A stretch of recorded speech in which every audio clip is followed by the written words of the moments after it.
Bismillahir Rahmanir Rahim. Assalamu alaikum wa rahmatullahi wa barakatuh. What we witnessed in the last few years when the Palestinians were being killed brutally was their reliance on Allah subhanahu wa ta'ala and their resilience. Now we saw people losing their children, their homes, everything that they had. And the only thing they were saying was, Hasbi Allah wa ni'mal wakil. Allah is sufficient for me and He is the best of guardians. That's remarkable, and it actually brings home a very deep truth that is embedded within us. It resonated with us, and we all felt that this is the God that we want, not a God who is rejected at the point of suffering, but a God who is invoked during suffering to take us through that very painful trial. What we need to understand very carefully is that our human condition and our false identity that we are this body and we have to preserve it brings about this huge resistance and reluctance at accepting God's decree as opposed to trusting God's decree. Now, if you were to just think for a moment that we did not choose our parents to the best of our knowledge, our circumstances of birth, the status of our family, our environment, the political, economical, societal situation that we inherit at birth, we didn't choose any of that. And beyond that, we did not choose our own genetic makeup and DNA. We did not choose our features or our genders or how our bodies will grow or how healthy they will be. These were things in which we actually opened our eyes. None of them were designed by us. Similarly, the trajectories our lives took in terms of our religious orientation, the religion that was given to us within our cradle, or the path of education that we took, all of them were contingent to the circumstances in which we opened our eyes and in accordance with the mindsets of our parents and the direction that they gave us. We will see that the entirety of our lives have not been planned by us. And on the other hand, we have faith that our God is very kind, very merciful. He is needless, and He is concerned with our well-being. And He wants to bring us to the completion of ourselves, and He wants us to return to Him. And as a result, He's carved out our lives for us. So the very first thing we need to understand is that the circumstances of life have been designed very accurately, meticulously, and properly by the one we trust in and the one who is our God and who controls all affairs. And the objective that God had in the way in which He has constructed our lives and the events that we will encounter in our lives, His objective has only been one: to bring us to the fullness of our existence, and that is done through utmost care and love. You can see from the dua of Imam Hussein, in which it is obviously narrated popularly, that he says, I am happy with your decree and I am surrendered to your command. Now, the decree that was unfolding for Imam Hussein at that point was one that would not be acceptable by the majority of us. The death of close ones and the captivity of our loved ones. It would be a decree that is not acceptable at all, and we would want to change it. But Hussein Salamullah alayhi at that point says, I am pleased with your decree and I am surrendered to your command. As if he was saying that, look, you have crafted things and designed them very meticulously, and it's a state of perfection in which you have done things. And I need to accept this and emerge beautifully through these events of life.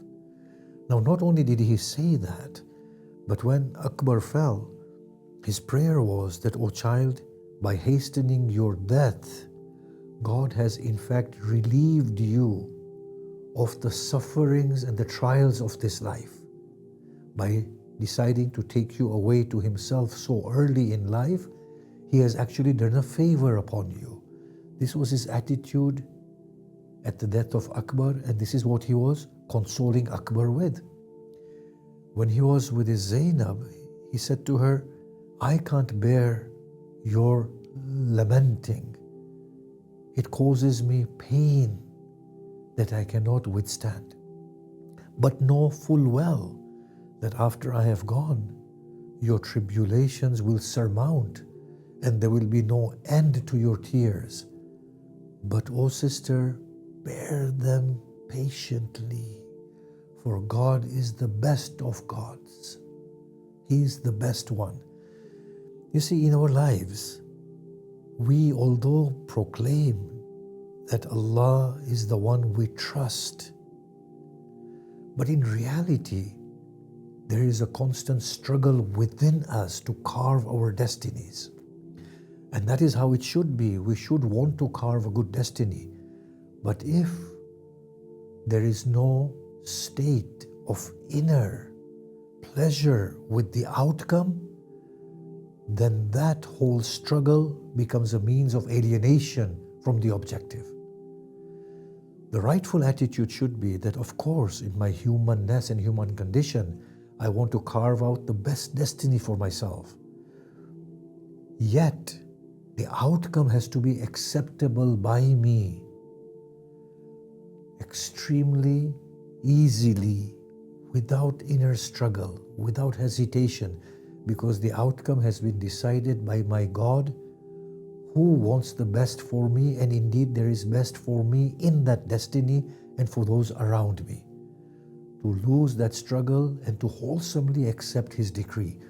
That is the way to lead life in order to free us from this false self and allow for the emergence of the beauty that awaits to emerge within us or from within us. In the Quran, we find the responses that the prophets offer to their antagonist. When they are being threatened, the prophets say, nothing will befall us of the tribulations save what God has written for us. And if God has written those tribulations and tests and difficulties for us, then we open our arms and we embrace them, for they are good for us. Similarly, the Quran says, no calamity befalls the earth or upon your souls, save that it has already been prescribed in a book prior to the initiation of this earth. So the Quran tells us that, look, this world in that sense is not real. There are things that are going to happen here. You will be tested. You will be tried. You will be traumatized. But all of that has already been written. Your task here is to be able to inwardly let go of that struggle, to become fluid and to accept the decree of God. For that will free you from this false identity and bring you back to your origin, who is your objective and the completion of your inner light. So at moments when things don't go according to the way we have planned, it is only because they are not meant to. Now you might say it's due to my negligence. Whether it is due to your negligence or it is due to your own planning, the moment of test is the moment that is to be understood accurately.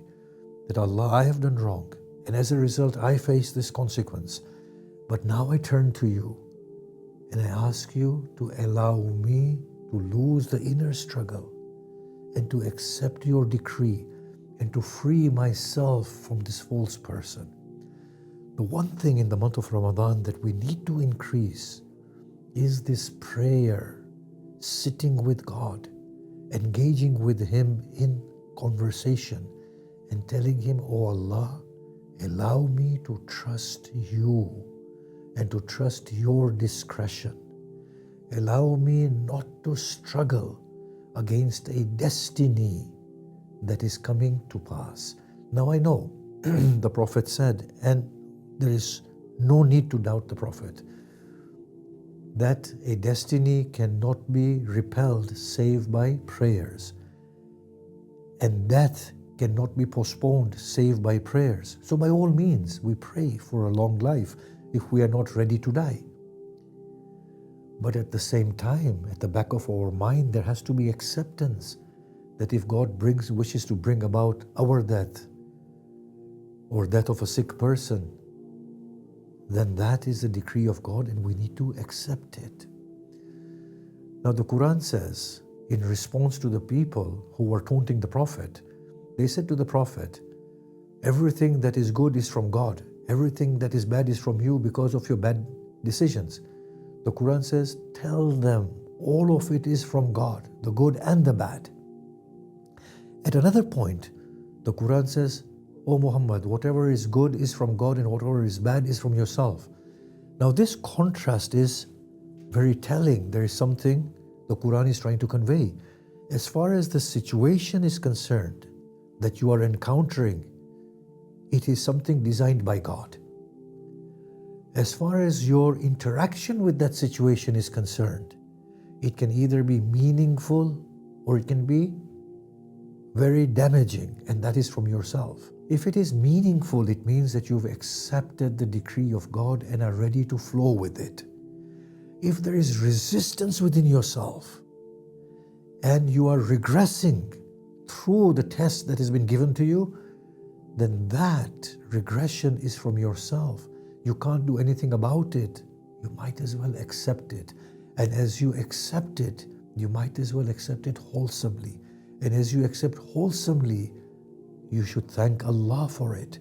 And when you thank Allah for it, you should be filled with that insight that it is good for you and better than any other destiny, because a parental God who is needless, who is utmost caring, can never want anything but good for you.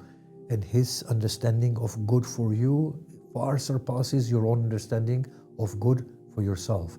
I would like to conclude with one little thing, that the thing that we are most challenged by are our children. They don't turn out the way we want them to turn out. Not necessarily in the worldly sense, but in the spiritual sense. They're not praying. They're not fasting. They're not coming to God. Here is that moment of accepting the decree of God. Tawakkaltu ala Allah wa huwa hasbi. He is the best of guardian. I rely upon Him fully and He is sufficient for me. But not that they are going to turn out bad, but with the knowledge that, oh Allah, they are on their path and You are carving their path and You are a parental God. If I as a parent am so distressed at their state, then surely You as the parent of all parents do not want them to be in that state. So I trust You that through the crooked path that seems to me to be crooked at this present time, You are going to make their path towards Yourself. Allow me to resign to Your decree and to trust You in this. Wassalamu alaikum wa rahmatullahi wa barakatuh.